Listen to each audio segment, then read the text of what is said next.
Pop star Lady Gaga has spoken openly about her membership of the Illuminati for the first time to say that she regrets joining the secret society. Gaga, a sufferer of the painful fibromyalgia syndrome, FMS, says she believes her long-term illness is the result of her allowing dark forces to manifest themselves in her body when she sold her soul to the Illuminati early on in her career.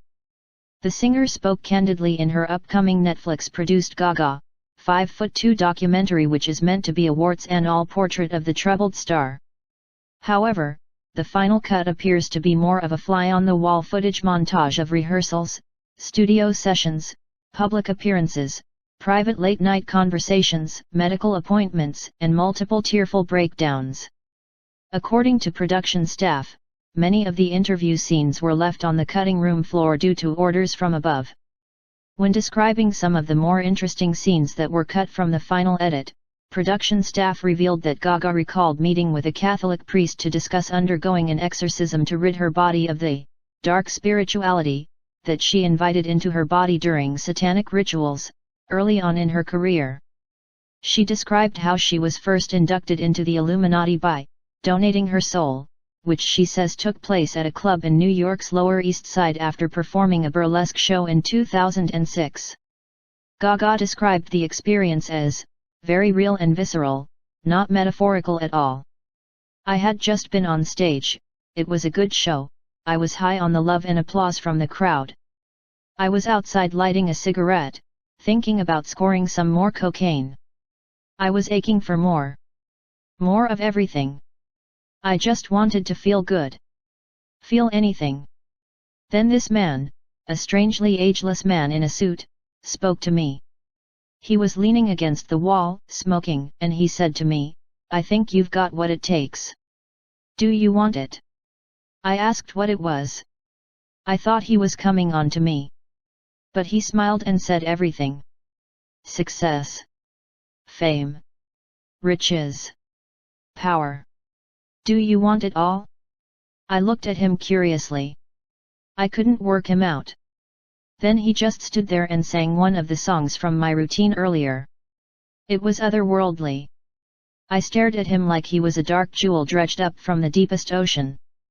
I got down on my knees and asked him who I should praise. I looked him right in the eye and told him I wanted it all. I told him I'd do anything." Before meeting the man she describes as my illuminated prince, Gaga had little commercial success or public recognition. As a struggling performer who mostly played in dive bars, in burlesque clubs, and at late-night revues, Gaga was able to create the music and achieve everything she had ever dreamed of, in exchange for one thing, her soul. Outside the Mercury Lounge in New York City that night, Gaga concluded a deal with the prince and instantly found that success was a cinch. In exchange for her soul, Gaga was able to create the music for which she became famous, with the most well-respected collaborators, producers, and promoters in the business queuing up to work with the unknown club singer. Within 1 year she was one of the biggest-selling artists on the planet. His promises came true very quickly. "At the start, I thought we made a good team. But it wasn't long before I began to suffer." Gaga has fought with conflicting forces battling for supremacy inside herself for years, and she's frequently at war with herself in the documentary. One side is driven to perform, whistle, the other seems to be struggling with dark forces. Gaga has suffered from the physical illness, fibromyalgia, a chronic pain condition, for years, which she is the physical manifestation of her fight to get out of the Illuminati-controlled record industry and break her contract with the Dark Prince. "They may give you special powers, outer beauty, talent, and wealth for a while, but it doesn't last," Gaga said.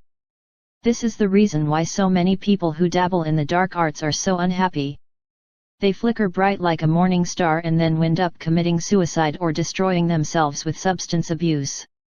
They flicker bright like a morning star and then wind up committing suicide or destroying themselves with substance abuse." Lady Gaga has recently announced that she is rescheduling the European leg of her Joanne World Tour, citing the severe pain that is impacting her ability to perform. In a post from her official Instagram page, featuring a photograph of herself holding a crucifix and praying, She said she had always been honest about her physical and spiritual health conditions, and has been searching for years to get to the bottom of them. As I get stronger and when I feel ready, I will tell my story in more depth and plan to take this on strongly so I can not only raise awareness but expand research for others who suffer as I do, so I can help make a difference, wrote Gaga.